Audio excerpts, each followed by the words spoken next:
महल के रसोइयों को मार दिया गया, दवाखाने सील कर दिए गए। खड़े हो जाइए, रक्तगढ़ का भविष्य दांव पर है। स्वर्ण सभा में हम तय करेंगे कि किसका साथ दें। रक्तगढ़ एक कठोर और निर्दयी राज्य था। ऊंची पत्थर की दीवारें, लोहे जैसे कानून और भीतर ही भीतर सड़ता हुआ भरोसा। इस राज्य पर वर्षों से शासन कर रहा था राजा शौर्यदेव, एक ऐसा राजा जिसने युद्ध कम देखे थे लेकिन विश्वास बहुत ज्यादा किया था। रक्तगढ़ के लोग उसे कमजोर नहीं मानते थे लेकिन चालाक भी नहीं मानते थे, और यही उसकी सबसे बड़ी भूल थी। उस सुबह राजमहल में अजीब सन्नाटा था। सैनिक अपने स्थान पर थे लेकिन उनकी आंखों में डर साफ दिख रहा था। दरबार लगा मगर कोई सिर झुकाकर नहीं खड़ा हुआ। राजा शौर्यदेव अपने सिंहासन पर बैठा था, पर उसे लग रहा था जैसे वह किसी और की कुर्सी पर बैठा हो। रात में शाही मुहर चोरी हो चुकी थी, वही मुहर जिससे पूरे रक्तगढ़ में आदेश चलते थे। बिना तलवार चलाए सत्ता पर वार किया गया था। राजा समझ गया था यह चोरी नहीं, साजिश थी। दरबार में प्रवेश किया मंत्री कालकेतु ने। वह वही व्यक्ति था जिसे राजा ने सालों पहले एक मामूली सलाहकार से उठाकर राज्य का सबसे शक्तिशाली मंत्री बनाया था। आज वह झुका नहीं, उसकी आवाज में सम्मान नहीं था, सिर्फ औपचारिकता थी। कालकेतु ने बताया कि दक्षिणी प्रांतों ने कर भेजना रोक दिया है। पश्चिमी सेनाओं ने संदेश भेजा है कि वे अब केवल सही राजा के आदेश मानेंगी। किसी ने खुलकर नाम नहीं लिया लेकिन हर शब्द राजा के लिए एक चेतावनी था। महल के बाहर भीड़ जमा होने लगी थी। लोग नारे नहीं लगा रहे थे, वे बस खड़े थे। और रक्तगढ़ में जब लोग चुप खड़े हों तो समझ लेना चाहिए कि वे किसी के गिरने का इंतजार कर रहे हैं। महारानी नयना महल की बालकनी से यह सब देख रही थी। वह सत्ता की राजनीति नहीं समझती थी लेकिन इंसानी लालच को पहचानती थी। आज हर चेहरे पर एक ही भाव था, अवसर।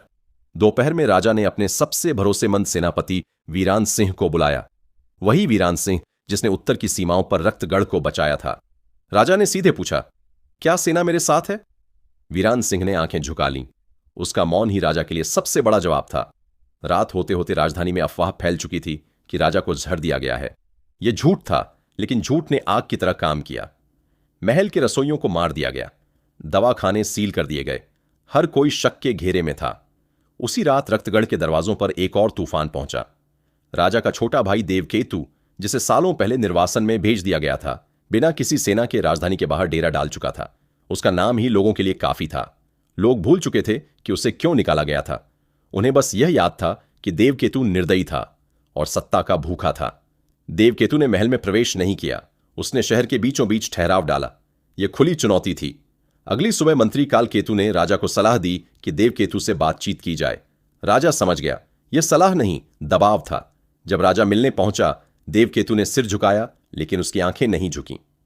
उसने कहा कि वह सिंहासन नहीं चाहता, वह बस रक्तगढ़ को बचाना चाहता है, और रक्तगढ़ को बचाने के लिए राजा को हटाना जरूरी है। उसी समय शहर के दूसरे हिस्से में स्वर्ण सभा की गुप्त बैठक चल रही थी। रक्तगढ़ के सबसे अमीर व्यापारी तय कर रहे थे कि वे किसका साथ देंगे। उनके लिए राजा नहीं, फायदा मायने रखता था। उस रात महल में आग लग गई। आग सीधे शाही अभिलेखागार तक पहुंची। सदियों पुराने रहस्य जल गए, लेकिन एक दस्तावेज बच गया। उस दस्तावेज में लिखा था कि राजा शौर्यदेव रक्तगढ़ का असली वारिस नहीं है। जब यह बात महारानी नयना तक पहुंची तो पहली बार उसने अपने पति को राजा नहीं, एक मोहरे की तरह देखा। उसी रात सेनापति वीरान सिंह गायब हो गया। सुबह उसका कवच मिला, खून से सना हुआ। शरीर कहीं नहीं था। शहर में यह खबर फैलते ही अराजकता फैल गई। लोग समझ गए कि अब कानून नहीं चलेगा, अब सिर्फ ताकत बोलेगी। और उसी अंधेरे में महल की छत पर झंडा बदला गया। इस बार झंडे पर कोई निशान नहीं था, सिर्फ एक रंग था, काला। रक्तगढ़ में इसका मतलब साफ था, अब कोई राजा नहीं है। काले झंडे के लहराते ही रक्तगढ़ की रात बदल गई। यह अब डर की नहीं, फैसलों की रात थी, और हर फैसला खून मांग रहा था। सुबह होने से पहले ही महल के चारों द्वार बंद कर दिए गए। सैनिक बाहर नहीं थे, भीतर थे। यह सुरक्षा नहीं थी, कैद थी। महारानी नैना ने जब यह देखा तो पहली बार उसे समझ आया कि सत्ता हाथ से फिसलने पर दीवारें भी मालिक बदल लेती हैं। राजा शौर्यदेव ने दरबार बुलाया, लेकिन दरबार अधूरा था। कई बड़े सामंत गायब थे। कुछ ने बीमारी का बहाना भेजा, कुछ ने कोई संदेश ही नहीं भेजा। जो आए थे वे कुर्सियों पर नहीं बैठे, वे बस खड़े रहे, जैसे फैसला होने तक इंतजार कर रहे हों कि झुकना किसके सामने है। मंत्री कालकेतु देर से आया, बहुत देर से, और जब वह आया तो उसके साथ शाही मुहर थी। राजा की सांस अटक गई। कालकेतु ने बिना झुके मुहर को दरबार के बीच रखा और कहा कि यह मुहर राज्य की सुरक्षा के लिए उसके पास थी। उसने यह भी कहा कि जब तक रक्तगढ़ में स्थिरता नहीं लौटती तब तक सभी आदेश मंत्री परिषद से होकर गुजरेंगे। यह खुला तख्ता पलट था और किसी ने विरोध नहीं किया। राजा शौर्यदेव ने कुछ कहना चाहा, लेकिन शब्द उसका साथ छोड़ चुके थे। उसने पहली बार महसूस किया कि राजा होना एक पद नहीं, एक सहमति है, और वह सहमति अब उसके पास नहीं थी। उसी समय महल के बाहर शोर उठा, लोग भाग रहे थे, सैनिक दौड़ रहे थे। खबर आई कि पश्चिमी द्वार पर खून बहा है, राजभक्त सैनिकों को गलती से मार दिया गया था। राजा समझ गया यह गलती नहीं थी, सफाई थी। दूसरी ओर शहर के बीचों बीच देवकेतु शांत बैठा था। उसके डेरे में कोई शोर नहीं था। वह जानता था कि जब दुश्मन खुद अपने हाथ गंदे कर रहा हो तब तलवार उठाने की जरूरत नहीं होती। देवकेतु के पास एक संदेश आया, स्वर्ण सभा की मुहर के साथ। संदेश छोटा था, जो राजा व्यापार नहीं रोकता वही राजा टिकता है। देवकेतु मुस्कुराया। रक्तगढ़ बिक रहा था। उसी दोपहर महारानी नयना ने एक फैसला लिया। उसने शौर्यदेव से झूठ बोला। उसने कहा कि वह देवी मंदिर में प्रार्थना करने जा रही है। राजा ने अनुमति दे दी। अब वह अनुमति देने की हालत में था, रोकने की नहीं। नैना मंदिर नहीं गई, वह सीधा गई कालकेतु के पास। उस मुलाकात में क्या बात हुई यह किसी को नहीं पता। बस इतना पता चला कि उसी शाम कालकेतु के घर पर शाही सुरक्षा तैनात कर दी गई और राजा के कक्ष के बाहर से सुरक्षा हटा ली गई। रात को महल में एक चीख गूंजी। चीख लंबी नहीं थी, बस इतनी कि कोई समझ जाए अब कुछ बदला है। सुबह खबर फैली कि राजा शौर्यदेव ने आत्महत्या करने की कोशिश की थी। यह झूठ था, लेकिन झूठ पर मुहर लग चुकी थी। राजा जिंदा था, पर अब उसे देखने की इजाजत किसी को नहीं थी। उसी दिन एक और लाश मिली। सेनापति वीरान सिंह का शरीर नदी से निकाला गया। उसके हाथ बंधे थे और उसकी आंखें खुली थीं। शहर में यह खबर फैलते ही सैनिकों का बचा कुच्चा भरोसा भी टूट गया। अब कोई राजा के लिए नहीं, सिर्फ अपने लिए लड़ना चाहता था। देवकेतु ने पहली बार अपने डेरे से बाहर कदम रखा। उसने लोगों से कुछ नहीं कहा। उसने बस काले झंडे की ओर देखा और सिर हिलाया। उसी इशारे पर उसके साथ आए लोग शहर में फैल गए। कोई युद्ध नहीं हुआ, कोई घोषणा नहीं हुई, बस हर चौराहे पर नए चेहरे खड़े हो गए। महल में मंत्री कालकेतु ने दरबार बुलाया। इस बार राजा की कुर्सी खाली थी। कालकेतु ने उस कुर्सी की ओर देखा और फिर देवकेतु की ओर। देवकेतु आगे बढ़ा, लेकिन सिंहासन तक नहीं गया। उसने कहा कि रक्तगढ़ को अब राजा नहीं, रक्षक चाहिए, और रक्षक तभी टिकता है जब खून बहाने की जिम्मेदारी अकेले उसी की हो। कालकेतु समझ गया उसने गलत आदमी को रास्ता दिया है। उसी रात कालकेतु के घर में आग लगी। आग ने सिर्फ एक कमरा नहीं छोड़ा, वह कमरा जहां शाही मुहर रखी थी। सुबह उसकी लाश मिली, बिना सिर के। रक्तगढ़ में किसी ने शोक नहीं मनाया और महल की दीवार पर किसी ने खून से लिखा, अब खेल शुरू हुआ है। रक्तगढ़ की हवा में अब डर नहीं था, हवा में सिर्फ इंतजार था, जैसे पूरा राज्य जानता हो कि अगला सूरज खून देखकर उगेगा। मंत्री कालकेतु की लाश को महल के बाहर लटका दिया गया था। कोई घोषणा नहीं हुई, कोई अपराधी नहीं पकड़ा गया, लेकिन हर कोई समझ गया था सत्ता ने अब अपना चेहरा दिखाना शुरू कर दिया है। जिस आदमी ने राजा को गिराया था वही आदमी सबसे पहले मिटा दिया गया। देवकेतु उस सुबह महल में दाखिल हुआ। इस बार बिना चुनौती, बिना रोक सैनिकों ने रास्ता दिया, जैसे वे पहले से जानते हों कि किसके सामने सिर झुकाना है। सिंहासन उसके सामने था, लेकिन उसने फिर भी उस पर बैठने से इनकार कर दिया। उसने कहा कि रक्तगढ़ को अब राजा नहीं चाहिए, उसे एक ऐसा शासक चाहिए जो अंधेरे में फैसले ले सके। उसी दिन एक बंद दरबार हुआ। दरबार में सिर्फ वही लोग थे जिनके हाथ पहले ही गंदे हो चुके थे। देवकेतु ने उनसे कोई वफादारी की शपथ नहीं ली। उसने बस एक सवाल पूछा, अगर कल तुम्हारा नाम मिटाना पड़े तो क्या तुम राज्य के लिए मिट जाओगे? किसी ने जवाब नहीं दिया।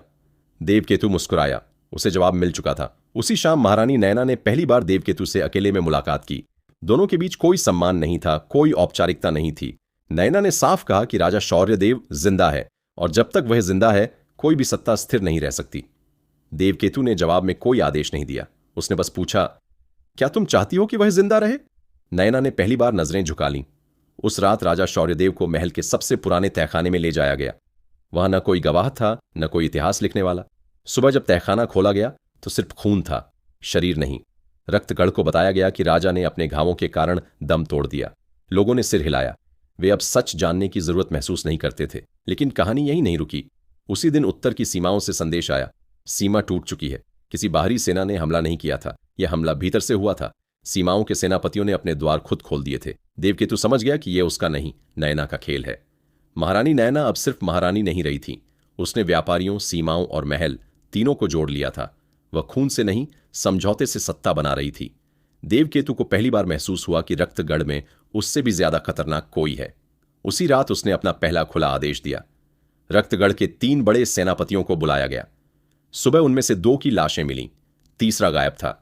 शहर में अफवाह फैली कि तीसरा सेनापति नयना के साथ भाग गया है। यह अफवाह जानबूझकर फैलने दी गई। अब हर कोई हर किसी पर शक कर रहा था, और जब राज्य शक में जीने लगे तब सत्ता सबसे मजबूत होती है। महल की दीवारों पर नए निशान उकेरे गए। काला झंडा अब हर मीनार पर था। देवकेतु ने पहली बार सिंहासन की ओर देखा और इस बार उसने बैठने का फैसला किया, लेकिन जैसे ही वह बैठा, महल के बाहर युद्ध का शंख बजा। उत्तर की सेना, दक्षिण के बागी और व्यापारियों की निजी फौज, तीनों ने एक साथ शहर को घेर लिया था। रक्तगढ़ अब घिर चुका था, अंदर भी बाहर भी। देवकेतु ने तलवार उठाई। महारानी नैना ने दरवाजे बंद कराए और उसी पल महल के एक गुप्त मार्ग से कोई भाग रहा था, वही तीसरा सेनापति। उसके हाथ में एक मोहर थी, शाही नहीं, उससे भी ज्यादा खतरनाक। रक्तगढ़ की दीवारों के बाहर आग जल रही थी। यह आग लकड़ी की नहीं थी, यह लालच, बदले और भूख की आग थी। और इस आग के बीच राज्य सांस ले रहा था, जैसे हर सांस आंख हिरी हो। घेराबंदी की पहली रात कोई हमला नहीं हुआ। तीनों सेनाएं, उत्तर की सेना, दक्षिण के बागी और स्वर्ण सभा की निजी फौज, बस खड़ी रहीं। यह चुप्पी युद्ध से ज्यादा डरावनी थी। देवकेतु समझ गया कि यह हमला तलवार से नहीं, समय से किया जा रहा है। महल के भीतर अनाज गिना गया, पानी तौला गया और इंसानों की कीमत आंकी गई। देवकेतु ने आदेश दिया कि शहर के दरवाजे बंद ही रहेंगे। जिसने भागने की कोशिश की, उसे वहीं मार दिया जाएगा। उसी रात पहली लाश महल के भीतर गिरी। कोई दुश्मन नहीं, रक्तगढ़ का ही आदमी। सुबह तक डर फैल चुका था। उधर महारानी नैना ने अलग खेल खेलना शुरू कर दिया। उसने घायल सैनिकों को महल में जगह दिलवाई, लेकिन सिर्फ उन्हीं को जो उसके नाम पर कसम खाते थे। धीरे धीरे महल के भीतर एक दूसरी सेना बन रही थी, बिना झंडे की, बिना वर्दी की, लेकिन वफादारी से भरी हुई। देवकेतु को यह बात पता थी, लेकिन उसने रोका नहीं। वह देखना चाहता था कि नैना कितनी दूर जाएगी। दोपहर तक पहला हमला हुआ। दक्षिण के बागियों ने शहर के बाहरी इलाकों में आग लगा दी। घर जले, बाजार टूटे। महल की दीवारें सुरक्षित थीं, लेकिन शहर टूट रहा था। रक्तगढ़ की जनता पहली बार समझ रही थी कि राजा बदले जा सकते हैं, लेकिन आग नहीं। देवकेतु ने जवाब में सैनिक नहीं भेजे, उसने दरवाजे बंद रखे। शाम होते होते शहर की गलियों में लाशें बिछ गईं। कोई गिनती नहीं रखी गई, कोई अंतिम संस्कार नहीं हुआ। खून बहता रहा और महल की दीवारें चुप रहीं। उसी रात वह तीसरा सेनापति सामने आया, सेनापति अर्क। वह गुप्त मार्ग से महल में नहीं आया, वह दुश्मन के शिविर से आया। उसके हाथ में वह मुहर थी जिसके बारे में देवकेतु जानता था, लेकिन कभी देखी नहीं थी। यह मुहर रक्तगढ़ की नहीं थी, यह उस पुराने राज्य की थी जिसे रक्तगढ़ बनने से पहले मिटा दिया गया था। अर्क ने कहा कि रक्तगढ़ एक राज्य नहीं, एक कब्जा है, और जो दीवारें इसे बचाती हैं वही इसे कैद भी करती हैं। देवकेतु पहली बार चुप हो गया। उसी समय महल के भीतर एक और वार हुआ। महारानी नैना के भरोसेमंद लोगों में से एक को जहर दे दिया गया। यह संदेश था, खेल अब छुपकर नहीं होगा। नैना ने जवाब में एक ही रात में 3 व्यापारियों को मरवा दिया। सुबह उनके सिर स्वर्ण सभा के द्वार पर टंगे थे। व्यापार रुका नहीं, लेकिन डर बिकने लगा। घेराबंदी की तीसरी रात देवकेतु ने अपनी सबसे बड़ी भूल की। उसने जनता के लिए महल के द्वार खोल दिए। लोग अंदर आए, भूखे, घायल, गुस्से में, और उन्हीं के साथ दुश्मन भी घुस आया। महल के आंगन में तलवारें टकराईं। रक्तगढ़ का दिल पहली बार लहूलुहान हुआ। नैना ने अपने लोगों को ऊपरी कक्षों में बुला लिया। देवकेतु नीचे लड़ता रहा और उसी अराजकता में सेनापति अर्क गायब हो गया। सुबह जब सूरज निकला तो महल बचा हुआ था, लेकिन देवकेतु की सेना आधी रह गई थी। महल की दीवार पर फिर से खून से लिखा गया, रक्तगढ़ टूट रहा है। और उसी पल उत्तर की सेना ने भीतर से शंख बजाया। यह संकेत था, शहर अब अंदर से भी दुश्मन का है। रक्तगढ़ की सुबह अब सुबह नहीं रही थी। यह सिर्फ एक लंबा, थका हुआ सन्नाटा था, जिसमें हर आदमी जानता था कि अगला कदम उसे जिंदा भी छोड़ सकता है और मिटा भी सकता है। उत्तर की सेना का शंख भीतर से बज चुका था। मतलब साफ था, महल के अंदर कोई था जो दरवाजे खोल रहा था। देवकेतु को पहली बार समझ आया कि सत्ता हथियारों से नहीं, दरारों से गिरती है। उसने तुरंत दरबार नहीं बुलाया, उसने नैना को बुलाया। दोनों पहली बार आमने सामने खड़े थे, बिना नकाब, बिना साजिश छुपाए। देवकेतु ने सीधा पूछा कि क्या वह उत्तर की सेना से मिली हुई है। नैना ने जवाब नहीं दिया। उसने सिर्फ वह मुहर रख दी जो सेनापति अर्क लेकर आया था। यह वही मुहर थी जो रक्तगढ़ बनने से पहले के राज्य की निशानी थी। नैना ने बताया कि रक्तगढ़ कभी एक स्वतंत्र राज्य नहीं था। यह एक बिखरा हुआ इलाका था जिसे जोड़कर ताकत बनाई गई थी। दीवारें सुरक्षा के लिए नहीं बनी थीं, बल्कि अलग अलग हिस्सों को कैद में रखने के लिए। देवकेतु को पहली बार एहसास हुआ कि वह जिस सिंहासन पर बैठा है वह किसी राजा का नहीं, किसी जेलर का है। उसी समय महल के भीतर युद्ध तेज हो गया। उत्तर की सेना ने भीतर के द्वार खोल दिए। देवकेतु के बचे हुए सैनिक टूटने लगे। शहर के लोग अब किसी के नहीं थे। नयना ने प्रस्ताव रखा, अगर देवकेतु पीछे हट जाए तो वह रक्तगढ़ को टूटने से बचा सकती है, लेकिन उसकी शर्त थी, देवकेतु को दोषी बनना होगा। देवकेतु हंसा। वह जानता था कि इतिहास में दोषी वही होता है जो हारता है। उसने प्रस्ताव मान लिया। उसी रात देवकेतु ने खुद आदेश जारी किया कि वह सत्ता छोड़ रहा है, क्योंकि उसने रक्तगढ़ को आग में झोंक दिया। यह आदेश पूरे शहर में फैलाया गया। लोग खुश नहीं हुए, लेकिन उन्हें एक नाम मिल गया जिसे वे नफरत कर सकें। नयना ने तुरंत कदम उठाया। उसने उत्तर की सेना से समझौता किया, दक्षिण के बागियों को व्यापार का हिस्सा दिया और स्वर्ण सभा को सुरक्षा। रक्तगढ़ टूटने से बच गया, लेकिन जैसा था वैसा नहीं रहा। सुबह देवकेतु गायब था। किसी को नहीं पता चला कि वह मारा गया, भाग गया या कहीं छुपा है। सिर्फ इतना तय था कि वह कहानी का हिस्सा नहीं, कहानी की परछाई बन चुका है। नयना ने सिंहासन संभाला। उसने खुद को रानी नहीं कहा, उसने खुद को संरक्षिका कहा। पहला आदेश आया, दीवारें गिराई जाएं। लोग चौंके, लेकिन काम शुरू हो गया। जैसे जैसे दीवारें गिरती गईं, रक्तगढ़ बदलता गया। दुश्मन और दोस्त की पहचान धुंधली हो गई। शांति आई, लेकिन भरोसा नहीं। और उसी शाम, जब सब कुछ स्थिर लग रहा था, महल के पुराने तहखाने से एक आवाज आई। एक आदमी बाहर निकला, जिंदा, थका हुआ और मुस्कुराता हुआ।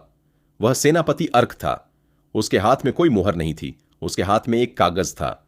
उस कागज पर लिखा था, रक्तगढ़ की कहानी अभी खत्म नहीं हुई। रक्तगढ़ में दीवारें गिर चुकी थीं, लेकिन डर अभी खड़ा था।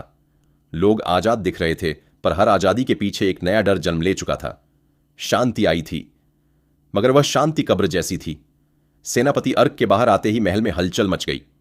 जिसे सब मरा मान चुके थे, वह जिंदा खड़ा था, बिना हथियार, बिना सेना, लेकिन आत्मविश्वास से भरा हुआ। उसने कहा कि रक्तगढ़ का युद्ध कभी सिंहासन के लिए था ही नहीं। यह युद्ध इतिहास को छुपाने के लिए लड़ा गया था। अर्क ने बताया कि रक्तगढ़ बनने से पहले इस भूमि पर 3 स्वतंत्र राज्य थे। उन्हें जोड़ने के लिए एक झूठी कहानी गढ़ी गई। एक झूठा राजवंश, एक झूठा वारिस और एक झूठा दुश्मन। राजा शौर्यदेव उसी झूठ की आखिरी कड़ी था, और देवकेतु, वह उस झूठ को जानता था। अर्क ने कहा कि देवकेतु मरा नहीं है, वह जानबूझकर गायब हुआ ताकि सारा दोष उसी पर डाल दिया जाए और असली सच्चाई जिंदा रह सके। देवकेतु ने सत्ता छोड़ी नहीं थी, उसने उसे बलि बना दिया था। उसी समय महल के बाहर शोर उठा। एक आदमी सामने आया, थका हुआ, जख्मी, लेकिन जीवित। वह देवकेतु था। लोगों ने उसे देखते ही पत्थर उठाए, लेकिन उसने कुछ नहीं कहा। उसने बस वही कागज उठाया जो अर्क के हाथ में था।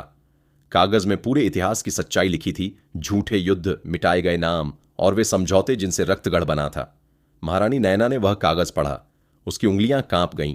उसे समझ आ गया कि अगर यह सच लोगों तक पहुंचा तो न कोई राजा बचेगा, न कोई रानी। सत्ता का आखिरी सहारा भी गिर जाएगा। नयना ने आदेश दिया कि दोनों को गिरफ्तार किया जाए, लेकिन कोई आगे नहीं बढ़ा। सैनिक अब किसी के नहीं थे, वे सिर्फ सच देख रहे थे। देवकेतु ने आखिरी बार नयना की ओर देखा।